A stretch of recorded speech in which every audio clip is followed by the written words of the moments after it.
day. Ever feel like your life is tough? Your Wi-Fi drops, your coffee gets cold, you miss the bus. It feels like the end of the world, right? Well, let's take a little trip back in time. Say, 30,000 years. To the Stone Age. No Wi-Fi, no coffee, no buses.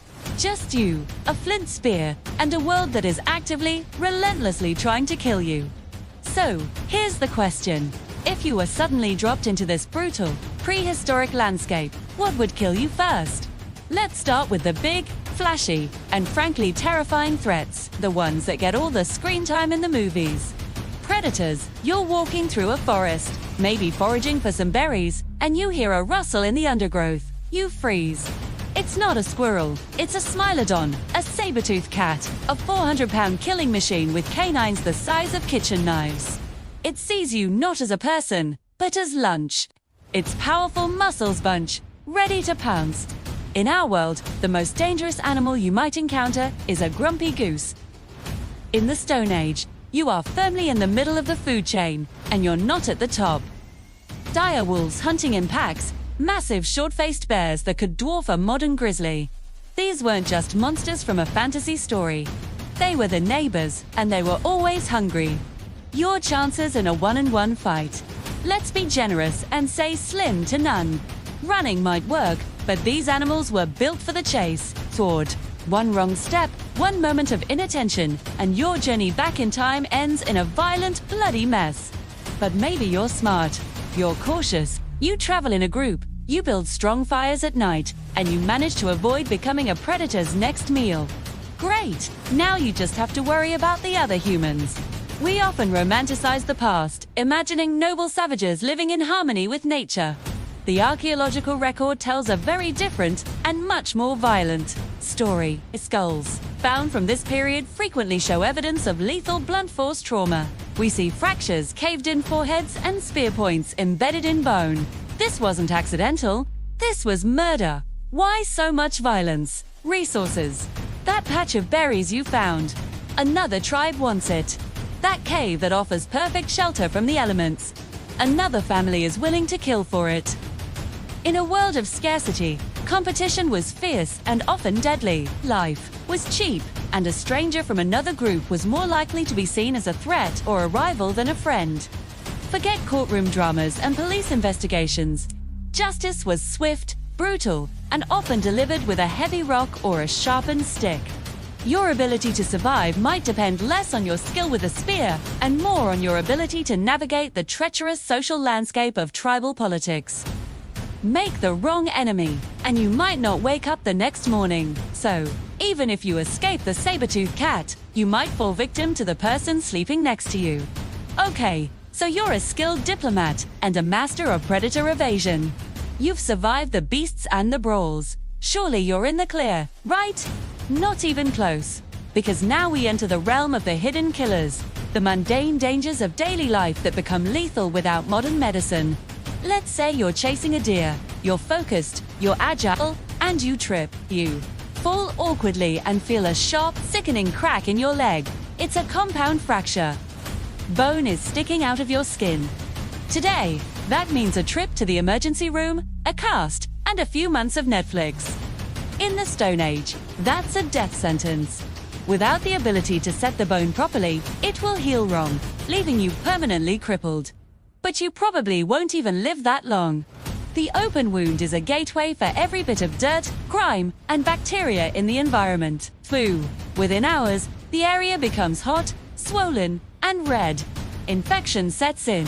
Fever racks your body. There are no antibiotics. There is no sterile cleaning. Your friends might try to help, maybe with a poultice of leaves, but it's a losing battle. Sepsis will overwhelm your system, and you'll die a slow, agonizing death from a simple broken leg. The same goes for a deep cut from a flint tool while butchering an animal. A small slip of the hand could be the end of you. Geez. Every single task, from climbing a tree to making a tool, carried a risk that we can barely comprehend today. And the silent dangers don't stop there. Let's talk about something we all experience, a toothache. Today, you pop a painkiller and book a dentist appointment. You might need a filling, or a root canal if it's bad. In the Stone Age, a simple cavity could escalate into a fatal condition. Imagine a toothache that just gets worse and worse. The pain is blinding.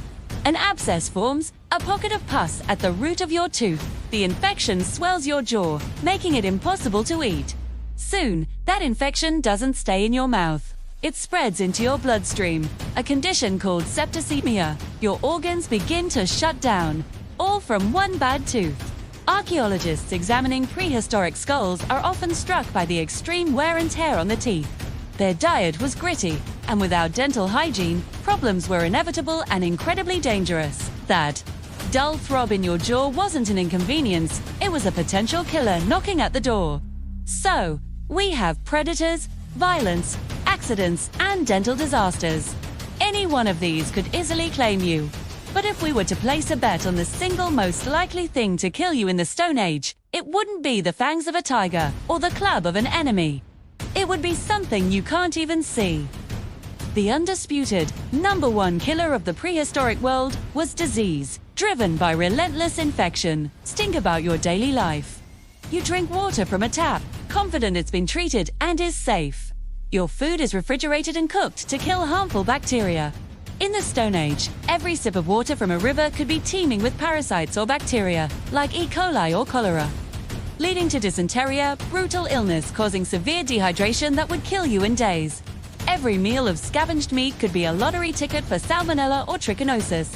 There was no concept of germ theory. Food was stored improperly, water sources were often contaminated, and personal hygiene was, to put it mildly, not a priority.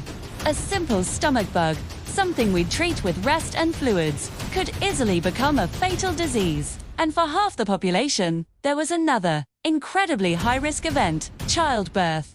For women in the Stone Age, bringing a child into the world was one of the most dangerous things they could possibly do. With no medical assistance, complications like the baby being in the wrong position, or excessive bleeding after birth, postpartum hemorrhage were often fatal. And even if the delivery itself was successful, the risk of infection in the days that followed was astronomical. Puerperal fever, a uterine infection, claimed countless new mothers. The miracle of birth was shadowed by the very real probability of death. So, when we look back and ask what would kill you first, the answer is a little anticlimactic, but deeply sobering. Well, you might spend your days looking over your shoulder for a cave bear. It's far more likely that your end would come from a contaminated drink of water, a splinter that gets infected, or a cough that develops into pneumonia.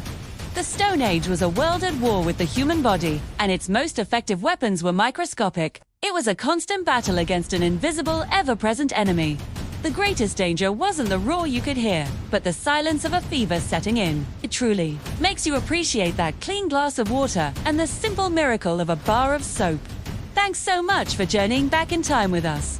If you found this fascinating, don't forget to hit that like button and subscribe for more deep dives into our incredible past. See you next time.